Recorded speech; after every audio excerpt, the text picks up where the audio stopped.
There is no denying that psychological and emotional problems, even severe mental distress, can affect most anyone. But does this mean we are all insane?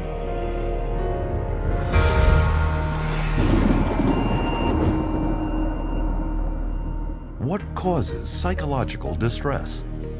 Early psychiatrists thought it was an imbalance of the humors that could only be cured by bleeding patients with knives or leeches.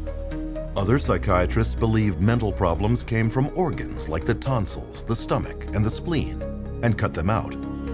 Later were attempts to alter brain function, but these efforts also failed.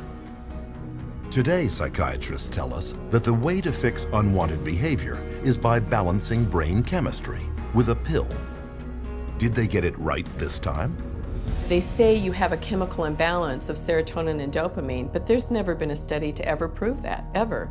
It's just been indoctrinated into the culture and television advertising to the point where people now believe it is fact.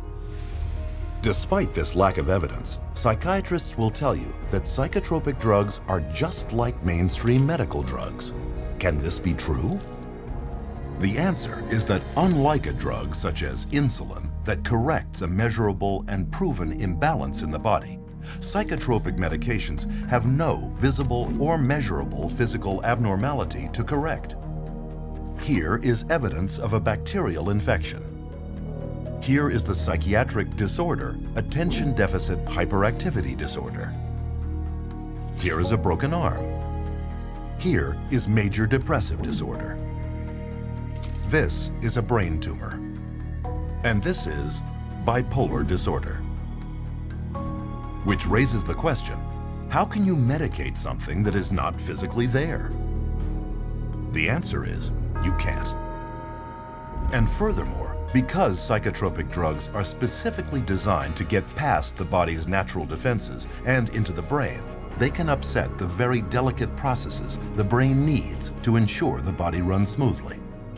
Every time you throw something into the system that's foreign to the system, you're creating imbalances elsewhere within the system. The body changes as a result of taking the medication, so when you stop taking the medication, the body's got to change back to the way it was before, if it can, because it can't always. And in doing so, it disrupts the whole system. This is what creates the sometimes serious side effects.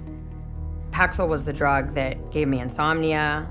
I would cry very easily on it, and I completely lost my appetite within the first 2 days of taking it. It didn't help me study, it didn't help me do anything. I didn't even want to do work because I was so sick. The psych meds didn't help me at all. They made matters, I'd say probably like 10 times worse for me, maybe even 20. Only now I was further impaired by the medications, and I started having car accidents. They put me on Zoloft, and it made me want to kill myself. And I realized that those drugs were just destroying me. Even when I was on them, I realized that they were destroying me. In spite of the crippling effects of their drugs, psychiatrists and drug companies have used them to create a huge and lucrative market worth billions.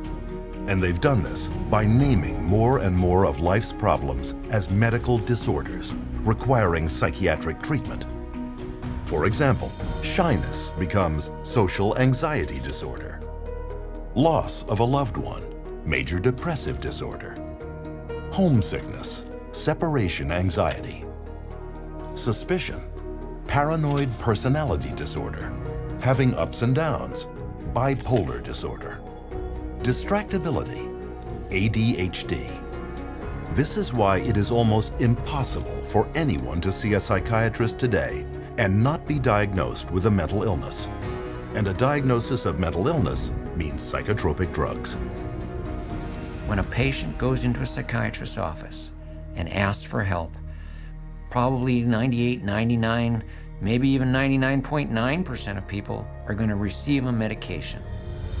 And these medications have been estimated to cause over 700,000 serious adverse reactions a year and 42,000 deaths. Meanwhile, the psychiatric industry rakes in $1/3 of $1 trillion a year. The issue isn't whether or not people's emotional problems are real. They are. What we really should be asking is, how did psychiatrists convince people that these problems were signs of mental illness? how did they use these illnesses to create a demand by doctors and the public for psychotropic drugs?